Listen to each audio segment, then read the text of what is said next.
Dear viewers, thank you for joining us. You're watching our weekly program, Talk to OBN on OBN Horn of Africa. And this edition will be discussing about macroeconomic reform policy of Ethiopia. To discuss this matter, I am joining by Mr. Zemedeneh Nigatu.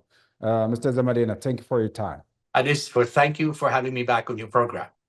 Well, Ethiopia's recent macroeconomic reform has been supported by the IMF and World Bank. What is your take on this? Right. So, it's a very good starting question. As was recently announced a couple of weeks ago by the IMF and the World Bank, Ethiopia is to receive about $20 billion from those two big institutions, $3.4 billion from the IMF and approximately $16.6 billion from the World Bank. It's a very large financing development package. And to put that in context, no other African country has ever received, in sub-Saharan Africa, has ever received of a package or investment package of this size from the World Bank and IMF. So that gives you an idea that this is a very large commitment by both sides, by Ethiopia to have very significant reform of its economy over the next 5, 10, 20 years, but also by those two big institutions that they've actually believed and accepted Ethiopia's economic reform. I mean, that's the best way to describe it. When somebody gives you not only $20 billion, I mean, even getting $20 billion from these institutions is a big challenge, right? So I've been asked these questions repeatedly, how significant is 20 billion? And I say very, very significant. We're in the finance field, we're in the investment banking field. We know how numbers are run, how people make commitments, institutions make commitments. When somebody makes $20 billion commitment, there's no other way to interpret it other than those who are giving the financing have accepted the reform program of Ethiopia.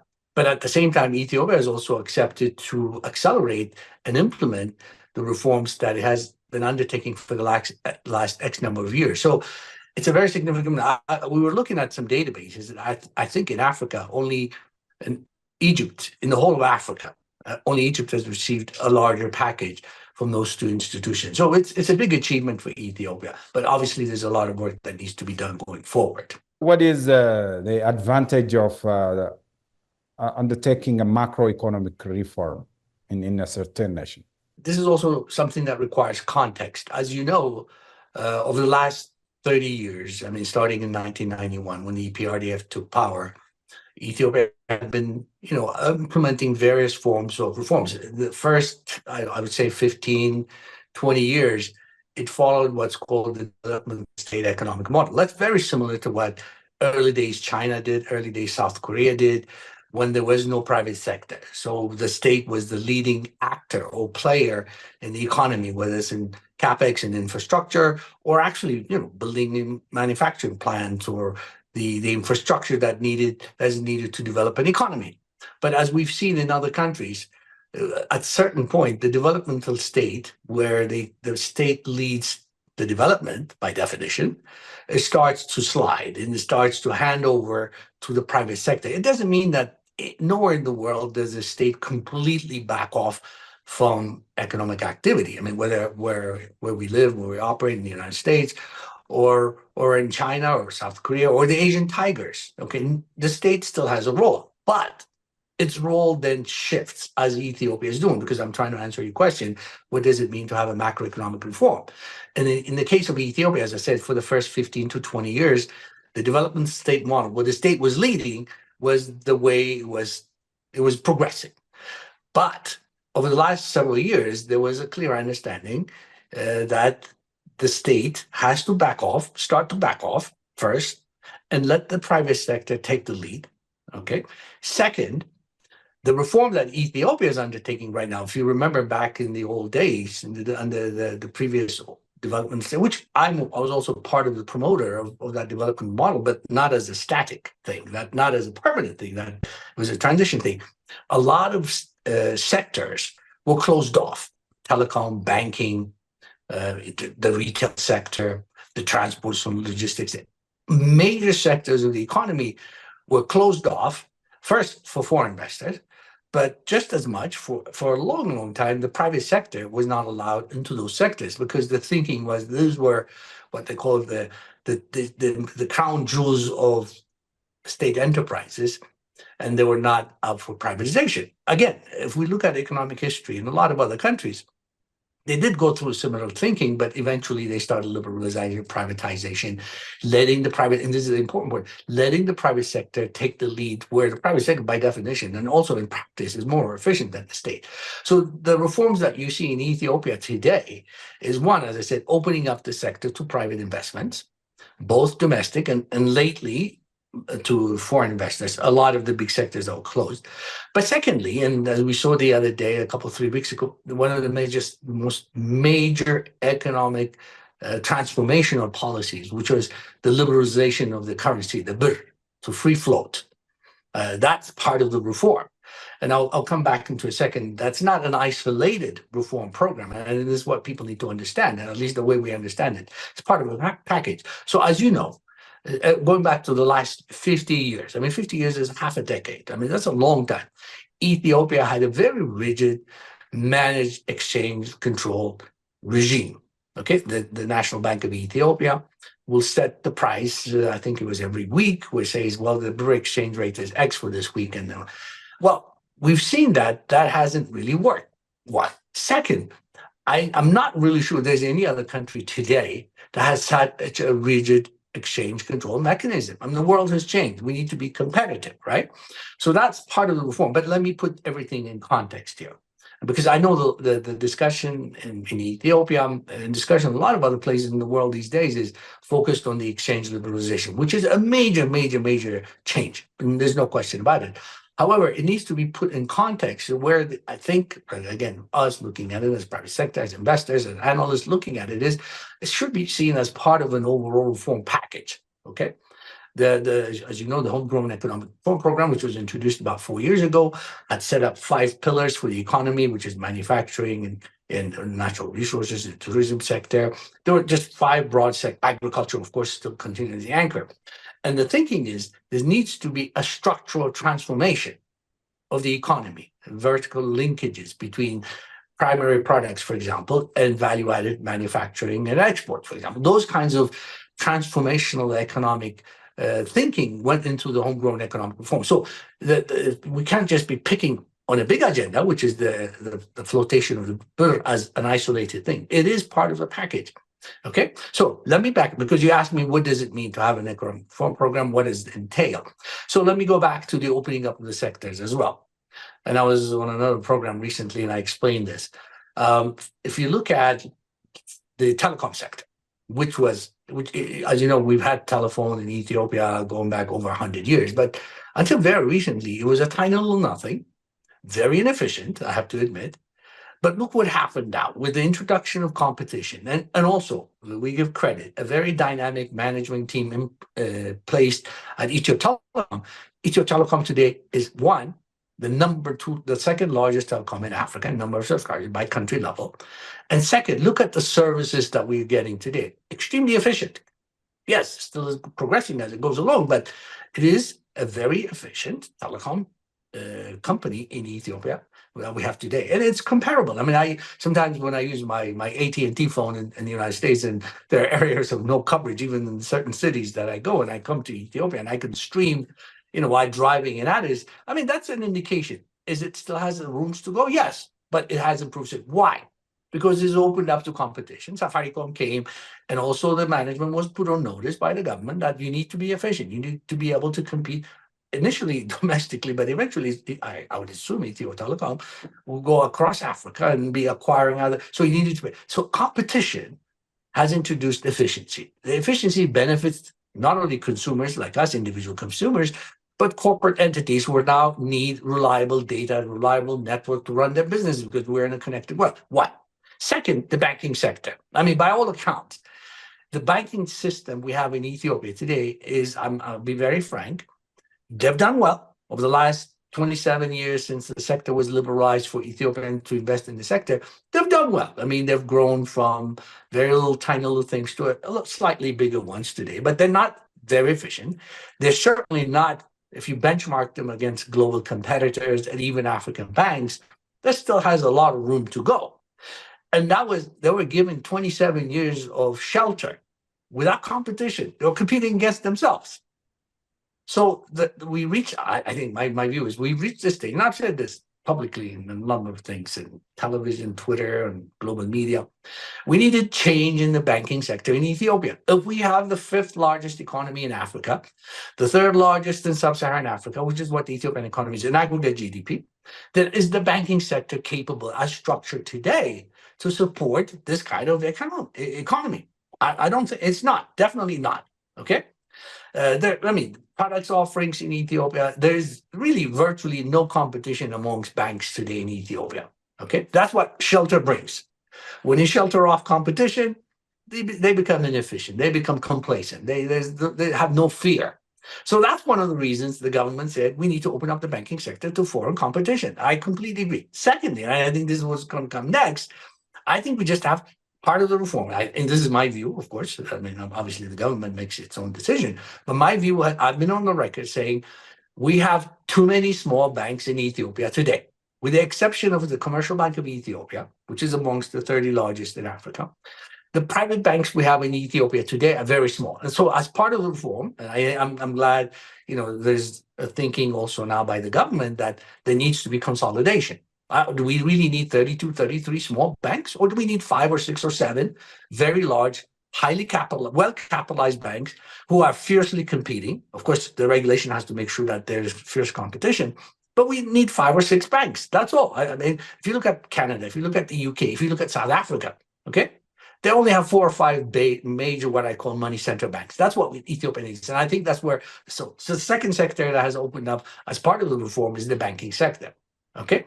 Third, transport logistics. Listen, it's been a stranglehold on the overall performance of the economy.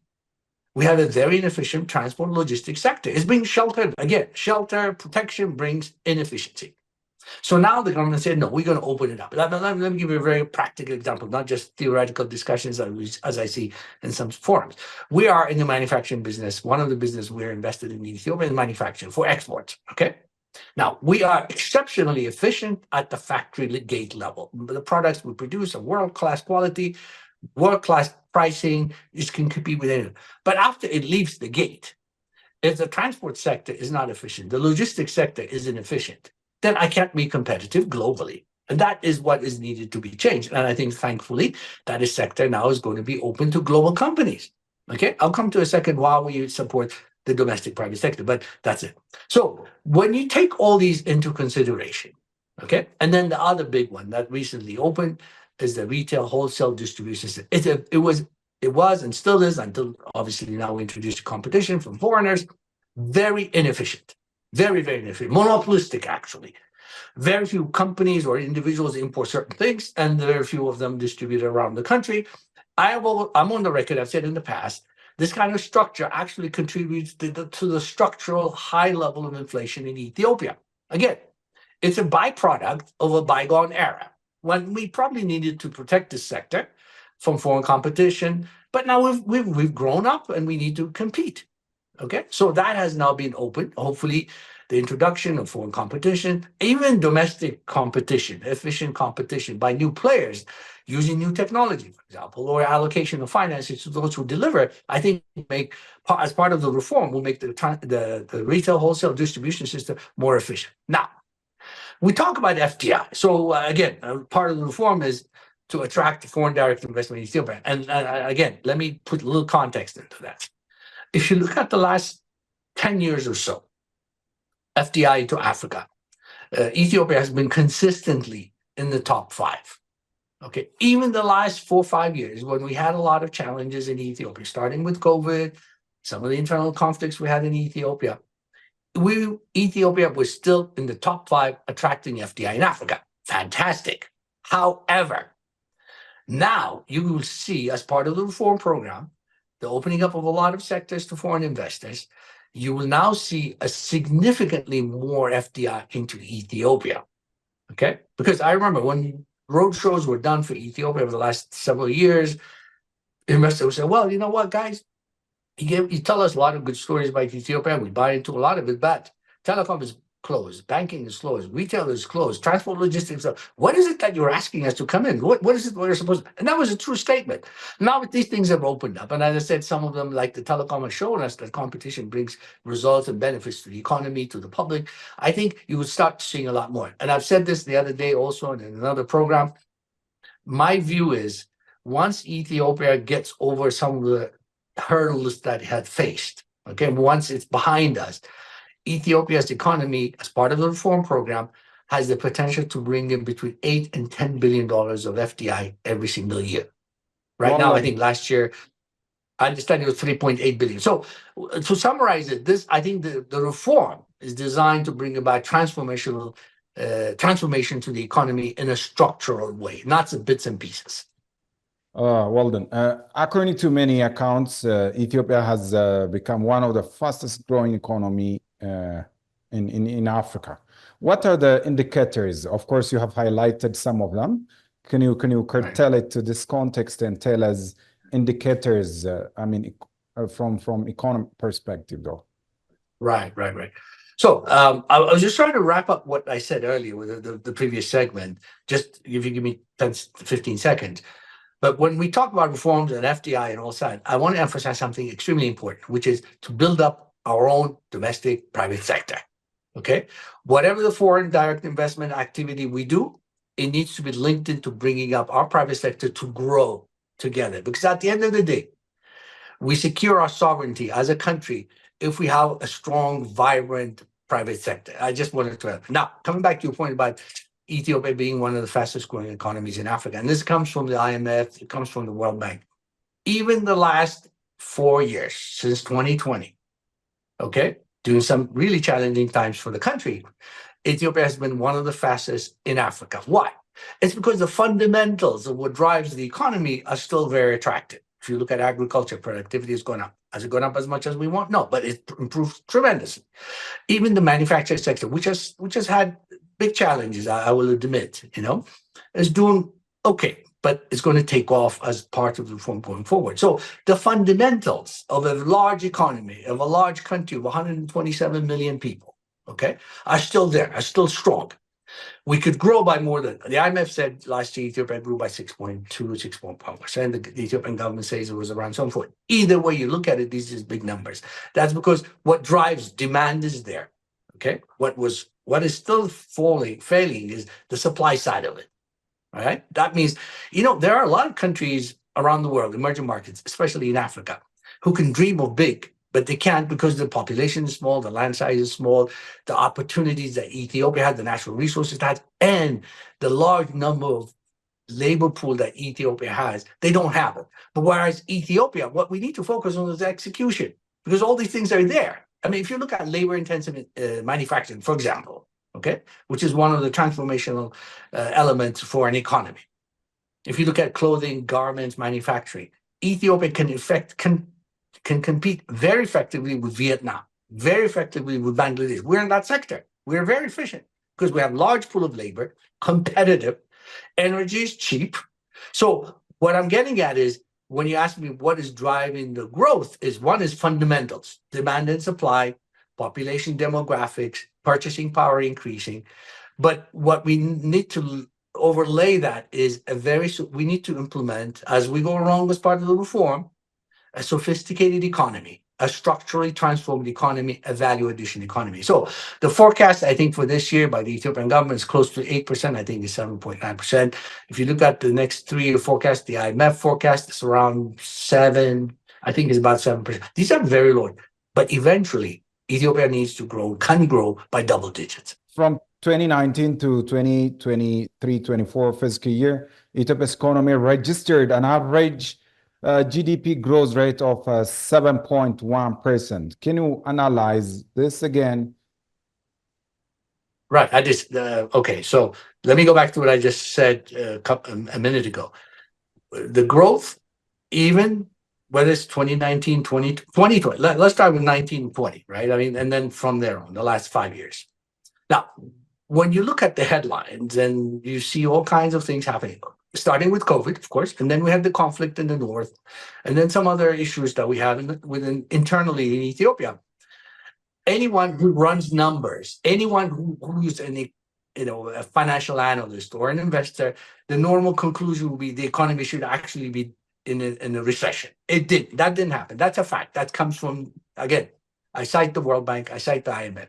That's because the fundamentals, the demand and supply, the demand in the economy, the growth potential of the economy, as I said earlier, agriculture by itself, for example, is starting to be transformed. Early days, yes, but it's starting to be transformed. As you know, I think around 45% of the Ethiopian GDP still is accounted for by agriculture.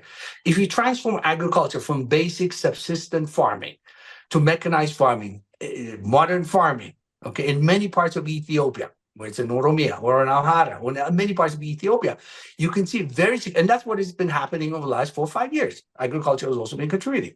Even industry, the manufacturing sector, the industrial sector of Ethiopia, yes, it's been challenged by a number of factors, but it's still been performing well. The service industry has grown tremendously. So this way. However, as I said earlier, we need transformational changes to come to the economy so we can grow by 10, 11%. We're an early stage emerging economy. And I think the fundamentals, as I said, are there. And overlay that with the reforms, the reforms that is designed to bring about structural reforms to the economy. When that kicks in, you will see growth even higher than what we saw in the last 4 or 5 years. I think double digits is not beyond the realm of possibility. You know what? China grew by 10% for 40 years. For 40 years. A lot of people, a lot of global analysts refer to Ethiopia as the next China. A smaller version, of course, with 127 million people, but people see the similar attributes to China. And that's why I am, more positive, excited about the growth. But the last 4 or 5 years has also grown.